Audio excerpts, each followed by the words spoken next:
हाँ भाई दोस्तों, कौम को बहुत ज्यादा मुबारक हो कि ये जो टेस्ट मैच है वो अब ड्रॉ हो चुका है। मेरे ख्याल में इस मौके के ऊपर गवर्नमेंट को कल छुट्टी अनाउंस कर देनी चाहिए। पाकिस्तान के अंदर ये जश्न का मुकाम है। आखिरकार हमने कोई टेस्ट मैच जो है वो ड्रॉ कर लिया और वो भी इतना किल के रो के कर दिया है। और फिर उसके बाद जो खुशियां थी हमारी टीम के अंदर वो देख के मुझे बहुत ही ज्यादा शर्मिंदगी हुई, क्योंकि हम ही शर्म खा सकते हैं, उन्होंने तो नहीं खाना ना। उनके लिए तो ये बहुत बड़ी अचीवमेंट है जो उन्होंने बचाया है। अपनी तरफ से बहुत ही बेहतरीन किस्म की डिक्लेरेशन भी दे दी थी, जिसके अंदर उन्होंने कहा था कि हाँ अब आ जाओ खेलो। और उसके बाद इनके हाथ पांव फूल गए थे।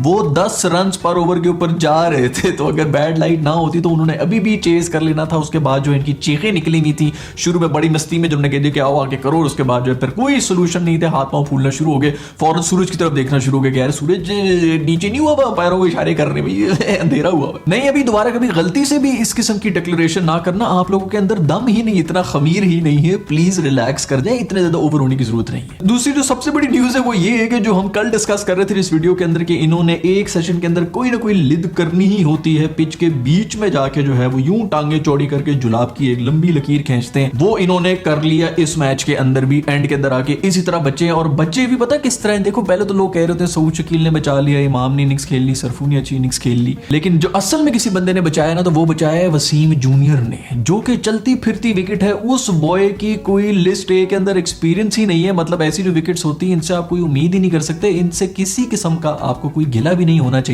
अगर ये आकर पहली बॉल के ऊपर भी आउट होके चले जाएं, क्योंकि इनका ये टेम्परामेंट ही नहीं है टेस्ट मैचेस वाला।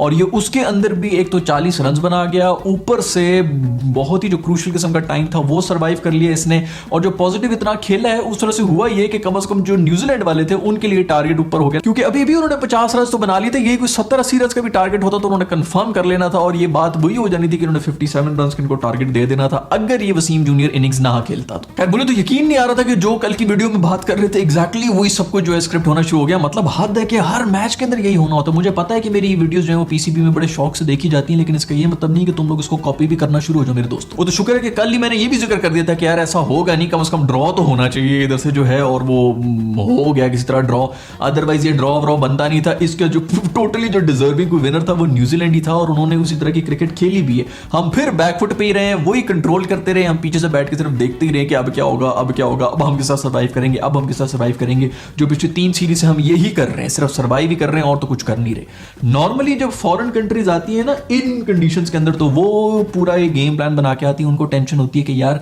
किस तरह की क्रिकेट खेलेंगे हम, क्योंकि ये तो कंडीशंस बिल्कुल ही फॉरेन है, इसके अंदर क्या करना होगा क्या नहीं करना होगा, टेंशन उनको होती है। हमारी बारी में जो भी फॉरेन कंट्री इधर आती है हमें टेंशन हो जाती है कि टेस्ट मैच किस तरह खेलना है। भाई ये जो न्यूजीलैंड की टीम है यार, ये मतलब मैं पिछली भी किस वीडियो में कह चुका हूं कि ये लोग मतलब जिंदगी में पहली दफा आके इधर टेस्ट मैच खेल रहे हैं। इस किस्म का इनका एक्सपीरियंस है। उसी तरह ही जिस तरह आप मार्स पे जाके खेल रहे हैं, आपको कुछ पता नहीं है कि इधर क्या कंडीशंस होती हैं, किस तरह खेला जाता है, उसके ऊपर भी ये लोग हमें डिक्टेट कर रहे हैं हर मैच के अंदर। खैर शुक्र है सऊद शकील जैसा कोई बंदा हमें मिल चुका है जो बेचारा टेल के साथ खड़ा होकर हमें बचा रहा है। उसने इस दफा फिर टेल के साथ खड़े होकर हमें बचा लिया, हमारी कोई इज्जत विज्जत रख ली। अदरवाइज हमारी पैंट जो है वो उतरी हुई थी, पता नहीं कोई पत्ते शत्ते रख के उसने हमारी इज्जत बचाई। उससे पहले इमाम और सरफू की जो पार्टनरशिप थी उसने भी थोड़ी बहुत इज्जत बचा ली थी। इमाम ने बहुत ही बेहतरीन किस्म की इनिंग्स खेली है। 90s के अंदर वो आउट हो गया यार, पता नहीं क्यों आउट हुआ है। 90s के अंदर नर्वस 90s हो गई थी, इतना फ्लॉलेस खेल रहा था, लेकिन बेचारा आउट हो गया। उसके बाद जाते जाते उसने कुर्सी के साथ भी ये हरकत की है। देखो भाई ये करोड़ों की कुर्सियां हमारी जो शादी के टेंटों वाली जो लगी हुई होती है, इनको इस तरह नहीं मारते हैं दोस्तों। मैं नहीं पता कि ये कितनी बड़ी इन्वेस्टमेंट है पीसीबी की, और तो इन्होंने कुछ करना नहीं है, पहले इनसे कुर्सियां लगवा लो। जरूर किसी रिश्तेदार इनका कोई साला वाला होगा जिसकी शादी केटरिंग की कंपनी होगी, जिससे ये सब इस किस्म का माहौल बनाया हुआ होता है, जिससे सारी देगें भी आती हैं। वो जो बामी आदमी देगों के चावल खा रहे थे ना, वो भी इन्हें कोई साला बहनोई था जिसकी जो अपनी शादी केटरिंग सर्विस होती है, जिससे सब कुछ करा रहे होते हैं, बीच में अपना भी कट रखा होता है। उससे तो पता चला कि ये खबर भी सरफेस कर रही है, जिसके अंदर ये दिखाया जा रहा है कि जो जूनियर प्रीमियर लीग हमारे जो हुई थी अभी कुछ अर्सा पहले ही, उसके अंदर कोई 1 बिलियन रुपीस लगा दी इन लोगों ने यार। मतलब तो क्या बनती है। इससे बेहतर था यार कि तुम अंडर 16 के कोई बच्चे पकड़ लेते और उनको ऑस्ट्रेलिया भेज देते। 40-50 बच्चों की जो है वो 6 महीने की ट्रेनिंग हो जाती, उनको कुछ पता चल जाता है कि अच्छा बाहर दुनिया में क्रिकेट किस तरह खेली जाती है। तुम लोगों के भी बंदे जो है साथ फेरे के लिए चले जाते हैं कि हम बच्चों की हौसला अफजाई के लिए उनके पास गए हैं, ताकि उनको किसी किस्म की कोई टेंशन ना हो। अपने भी तुम लोग फेरे लगा देते। इतने पैसे तो तुमने जाया किए इस जूनियर प्रीमियर लीग के अंदर। बाथरूमों के अंदर लोटे हैं नहीं, बैठने की कोई जगह है नहीं, अजीब किस्म के कोई स्टेडियम्स की हालत हुई भी, और सारे के सारे पैसे जो है वो जूनियर प्रीमियर लीग के अंदर लग रहे हैं, मस्ती छाई हुई है, बस मस्त हुए में नए नए जो है आइडियाज आ रहे हैं और नए किस्म के हम बनाएंगे, एक नई प्रीमियर लीग शुरू कर देंगे। वो जो आपके PSL के जो बेचारे जो फ्रेंचाइज ओनर्स हैं वो बेचारे वैसे ही परेशान बैठे हैं कि हमारी की सुनी नहीं जा रही है, पता नहीं अजीब किस्म का माहौल। इतना बड़ा कोई बिजनेसमैन कम्युनिटी आप लोगों को अगर इंटरेस्ट शो करे ना, खुदा के लिए उनके पांव पकड़ लो और कुछ बेहतर कर लो। इसी से क्रिकेट की बेहतरी होनी है, आप लोगों से कुछ नहीं होना। स्टेडियम्स की बुरी हालत है। उससे अलावा जो है कराची वालों के लिए स्पेशल तालियां मैं बजाना चाहूंगा, जिन्होंने इस दफा जो है ये आखिरी दिन के ऊपर फ्री फॉर ऑल था, मतलब जो भी घुसे, पहले तो मैं स्टूडेंट्स वगैरह के लिए था, जो भी घुसे उसके लिए भी फ्री था। आखिरी दिन था टेस्ट मैच का, 5वां दिन, ऊपर से लोकल बॉय सरफराज भी खेल रहा था, मैं मीर हमजा भी कराची का ही है, लोकल बॉयज भी खेल रहे हैं। मैंने कहा यार अभी तो कम से कम लोग आ जाएंगे, लेकिन मजाल है कि कोई आया हो यार। यहाँ पर भी नौकरियां करते हैं, इस्लामाबाद में भी, पिंडी में भी, लाहौर में भी, फैसलाबाद। यार मैं तो कहता हूँ सारे मैचेस तो मुल्तान के अंदर करा दो, कम से कम कोई दुनिया को एक मैसेज तो जाए ना। हम पिट रहे होते हैं कि भाई हमारी जो है वो अवाम तरसी हुई है, इनको क्रिकेट से महरूम किया गया है। उसके बाद जब दुनिया देखती है तो पूरे के पूरे खाली पड़े होते हैं स्टेडियम्स, वो भी मुफ्त किस्म के टिकट के ऊपर। इधर इन सब लोगों का सिर्फ इंटरेस्ट जो है ना वो पॉलिटिक्स ही होते हैं। इनको चाहिए था कि कोई ना कोई पॉलिटिशियन को बुला लेते, वो एक छोटा मोटा जलसा भी कर लेता, अपना बीच में आके कोई 2-4 भाषण कर लेता, फलाने को गाली दे देता, वो उसको गाली दे देता, उसकी गाली का जवाब दे देता। इस किस्म की फोहश बकवास चल रही होती। इन सब ने पहुंच जाना था, फ्रंट रो के ऊपर बैठा होना था बाजे ले लेके, क्योंकि यहां पर तो सिर्फ पॉलिटिशियंस ही जो है वही सेलिब्रिटीज होते हैं। 24 घंटे इस मुल्क के अंदर न्यूज चैनल्स देखे जा रहे होते हैं, हर घर के अंदर एक बहुत बड़ा वो जो बिग बॉस होता है ना, वो बना हुआ ये पूरा मुल्क, जिसके ऊपर रियलिटी शो चल रहा है। फिर भी बिग बॉस के अंदर कम से कम लोगों को ये पता होता है कि ये टीवी के ऊपर है, शायद कुछ स्क्रिप्टेड हो। ये कुछ स्क्रिप्टेड नहीं होता, ये रियल लाइफ है जो कि हम लोग एंजॉय कर रहे होते हैं। रियलिटी शो 24 घंटे हर घर के अंदर ये चल रहा होता है। और फिर उसके बाद ये लोग कह रहे होते हैं कि यार पता नहीं डिप्रेशन क्यों हुई। भी डिप्रेशन तो होनी है तुम सबको, जब तुम लोग ये इसी किस्म का गन देखते रहोगे। इनके दिमाग में और कुछ भी नहीं चल रहा होता। इनको चाहिए किसी पॉलिटिशियन से आके 3 एक बॉलिंग, बल्कि एक पॉलिटिशियन के भी एक कोटा रख दें टीम के अंदर, देखना उसको देखने के लिए सब पहुंच जाएंगे, क्योंकि असल सेलिब्रिटीज सिर्फ और सिर्फ पॉलिटिशियंस ही हैं इस मुल्क के अंदर। या वो सेलिब्रिटीज हैं जो कि पॉलिटिक्स में गए हुए, या फिर वो सेलिब्रिटीज बने हुए जिन्होंने इनके इंटरव्यूज लिए हुए। आप गौर करेंगे सिर्फ हमारे जो न्यूज एंकर्स हैं वो सेलिब्रिटीज हैं इस वक्त। खैर हटाओ यार, जो भी हो रहा है इसके ऊपर सेलिब्रेशंस करोगे जी हमने मैच ड्रॉ कर ली और बहुत बेहतरीन किस्म की परफॉर्मेंस दे दी। एक बहुत ही बुरी किस्म की खबर आई है जो कि इंडिया से आई है, जो कि ऋषभ पंत से रिलेटेड है। उसका एक बहुत ही सीरियस एक्सीडेंट हुआ है, मेरा ख्याल में ये शीशा तोड़ के बाहर निकला है, अदरवाइज आप गाड़ी की हालत देख सकते हैं। इसमें आग लग गई थी, कहा यह जा रहा है, मुझे नहीं पता कि सही है कि नहीं है, कि वो जब ड्राइव कर रहा था तो उसकी आंख लगी और ये उसके बाद जो है एक्सीडेंट हुआ है।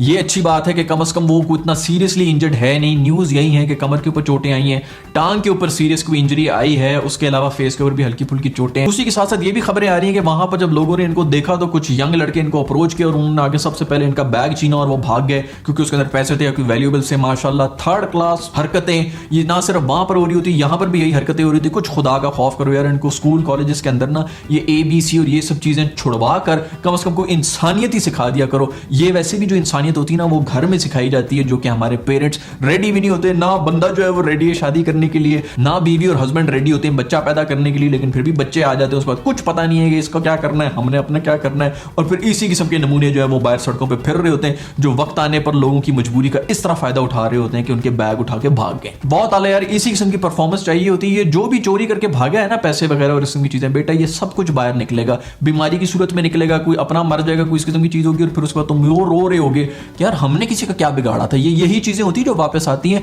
वेट करते रहो बस। खैर पाकिस्तान की तरफ से मेरी जो ऑडियंस है उन सब की तरफ से ऋषभ पंत को जो है हम लोग यही विश करना चाहेंगे कि स्पीडी रिकवरी हो जाए। और है तो ये बहुत ही unfortunate event and I hope कि हम जल्दी उसको वापस क्रिकेट ग्राउंड के अंदर भी देखें। एक तो मसला भी है ना कि प्लेइंग 11 का ये बंदा है, इतनी ज्यादा ह्यूज पोटेंशियल है, तो इस किस्म का कोई एक्सीडेंट हो जाए तो ये काफी अनफॉर्चुनेट होता है। दूसरी तरफ जो है वो ऑस्ट्रेलिया ने मेरे ख्याल में कोई विलिंगनेस शो कर ली है कि यार ये इंडिया और पाकिस्तान का मैच जो है वो हमारे ऑस्ट्रेलिया में करा दो, टेस्ट मैच कोई 3 मैचेस की सीरीज को उन्होंने प्रपोज कर दिया है। मेरे ख्याल में फॉर्मली उन्होंने बोर्ड को भी लिखा है कि यहाँ पे करा दो। इससे पहले इंग्लैंड वालों ने भी इसी किस्म की कोई डिमांड की थी, बल्कि इंटरेस्ट शो किया था कि यहाँ पर आके कर लो। यूएई वाली तो वैसे ही खुश होते हैं कि वहाँ पे आके पूरी दुनिया मतलब समझ गई है हम अभी भी आपस में उसी तरह लड़ते रहेंगे, जो मैं पता नहीं पहले भी कितनी वीडियोस के अंदर कह चुका हूँ। यार खुदा के लिए इस चीज को ब्रांड करो, इसी राइवलरी को, आपस की जो दुश्मनी है इसी को कैश करो, ताकि कुछ जो है वो पैसे वैसे जाएं। अगर ऊपर बैठे हुए जो है वो 50 करोड़ बना लेंगे तो यार कम से कम कोई 4-1 लाख रुपया नीचे भी चला जाएगा गरीबों को, और इस किस्म की हरकतें नहीं हो रही होंगी जो कि इन मुल्कों के अंदर हो रही होती है। लेकिन नहीं भाई, हम तो आपस में पहले पॉलिटिक्स कर लें, क्योंकि इन पूरे मुल्कों को सिर्फ और सिर्फ पॉलिटिशियंस नहीं, जो नैरेटिव दिया हुआ है वो यहाँ पर तखरीबकारी कर रहे हैं, हमें बता रहे हैं, वो वहां पर तखरीबकारी करवा रहे हैं। सब चीजें वही चल रही होती है जो पिछले 65 साल से चल रही हैं। बस ठीक है, वो भी ब्रेन वॉश रहे हैं, हम भी ब्रेन वॉश रहे हैं। मेरा तो काम नहीं है भाई कि मैं आके जो यहाँ पे कन्विंस करूं। बहुत से इंडियंस कह रहे होते हैं कि हाँ ये बड़ा सच बोल रहा है, जब उन पर बात आ रही थी तो वो कहते हैं नहीं ये बिल्कुल झूठ बोल रहे हैं, क्योंकि वो भी ब्रेन वॉश है, पाकिस्तानी भी ब्रेन वॉश है, हर कोई अपने लेंस से ही देख रहा है। फिर मैंने पहले भी किसी वीडियो के अंदर कहा कि ये 80s और 90s का दौर नहीं है, इसके अंदर ये पाकिस्तान इंडिया की जो राइवलरी है और ये जो क्रिकेट मैच है ना, ये ग्लोबल लेवल के ऊपर जा सकते हैं। सर फीफा वर्ल्ड कप के ऊपर पूरी दुनिया रुक गई थी ना, उसी तरह इसको भी अगर ब्रांड करके प्रेजेंट किया जाए, अपनी तरफ से उन्होंने बड़ा ब्रांड किया हुआ है एशेस को, और कुछ भी नहीं है, कोई इंटरेस्टेड नहीं है, ना ऑस्ट्रेलिया में इंटरेस्टेड है क्रिकेट के अंदर, ना ही इंग्लैंड में इंटरेस्टेड है। हाँ, बड़े मिल जाएंगे भी आ जाएंगे, मैं भाई ऑस्ट्रेलिया में भी रहा हूं, मैं भाई इंग्लैंड में भी रहा हूं, हर जगह पे रहा हूं, मुझे पता है कि वहां पर भी हल्का फुल्का इंटरेस्ट है, लेकिन क्रेज नहीं है भाई इन स्पोर्ट्स का। फुटबॉल का फिर भी कोई क्रेज क्रूज है, इन गेम्स का नहीं है, तो आप लोग ना एक्सपेक्ट करें। हमारे लिए वो बहुत बड़ी बड़ी चीजें हैं, लेकिन वो इतनी कोई बड़ी स्पोर्ट्स नहीं है इन दोनों कंट्रीज के अंदर। सोशल मीडिया का जमाना है, सब चीजें जो वो ग्लोबली जब ट्रेंड हो रहा होगा ना, टॉप ट्रेंड के ऊपर पाकिस्तान वर्सेस इंडिया जो है, वो गोरा जो अमेरिका में बैठा है वो भी सोच रहा होगा कि यार ये क्या चीज है, ये कौन सी स्पोर्ट है जिसके अंदर सब लोग जो है देख रहे हो, ये ट्रेंड पे क्यों आया। खैर हमारी सीरीज है, इसके ऊपर एक मैच हो गया, अगला मैच कराची के अंदर ही होगा। आई होप कि उसके अंदर कोई बंदा आ जाएगा देखने के लिए मैच, नहीं तो यार कोई कार्डबोर्ड ही काट के ना उसके ऊपर बंदो शंदू की शक्लें बना के वही खड़े कर दो, जिस तरह वो फीफा वगैरह की जो वीडियो गेम्स होती हैं उसके अंदर ऑडियंस में बैठे हुए होते हैं ना 3D वाले, उसी तरह कैमरा वालों को चाहिए CGI करके क्राउड बिठा दें। लेकिन ये तो निरी शर्मिंदगी है जो यहाँ पे क्रिकेट हो रहा हो। खैर अब तो हमारी जो पॉलिटिक्स है वो इन बोर्ड्स के ऊपर भी आ चुकी है। अब रमीज भाई को यही चाहिए तो शुक्र मनाए जो मैच जो है किस तरह ड्रॉ हो गया। अगर ये हार जाता तो आप देखें कि किस तरह जो है एक पॉलिटिकल पार्टी के सपोर्टर जो है वो निकल के आ जाते कि किस तरह जो है नजम शेट्टी को अमरीकी साजिश करके रमीज राजा को हटाया गया है और किस तरह रातों रात लाया गया। और रमीज राजा साहब को भी चाहिए कि इसी चीज को कैश करें, क्योंकि हमारी इमाम तो है ही फुद्दू बनाई जाओ दिन सब लोगों को इसी तरह बनते रहेगी, क्योंकि यहाँ पे बिकता ही यही नैरेटिव है। वो इस बारे में बात नहीं करेंगे कि वो खुद भी किसी पॉलिटिकल पार्टी के साथ दोस्ती यारी की वजह से ही आए थे इस पोजीशन के ऊपर। लेकिन नहीं भाई, पाकिस्तानी अवाम है, इसी तरह फुद्दू बनाते रहो, जो भी कहते हो। इंडिया में भी इस तरह बन रहे हैं, इधर भी इस तरह बनते रहेंगे। हम मेरा ख्याल में दफा करते हैं इन सब चीजों को, क्रिकेट के बारे में ही बात करते हैं। कराची वीडियो को हम लोग इधर ही खत्म करते थे, क्योंकि आज तो जश्न का माहौल है भाई। हम लोग टेस्ट मैच हमने ड्रॉ कर लिए, तो बिल्कुल खुशियां मनानी चाहिए। बाहर सड़कों पे निकलो भी, पटाखे फोड़ो, क्योंकि बहुत बड़ी अचीवमेंट हमने कर ली है। मैं मिलूंगा आप लोगों से नेक्स्ट वीडियो के अंदर। अगर आपने अभी तक लाइक नहीं किया तो यार लाइक के बटन को तो दबाओ ना यार, जरा मैं तुम लोगों को थोड़ा टाइम दो, तुम लाइक के बटन को दबा दिया करो। दूसरा, जिन लोगों ने सब्सक्राइब नहीं किया भाई, यहाँ पर मैं अपने पीले रंग की शक्ल वाला गोलू दे रहा हूँ, बिल्कुल बीच में दे रहा हूँ, यहाँ पर इसको छू लेना, सीधी आर्मी का हिस्सा बन जाओ। I see in the next video, bye.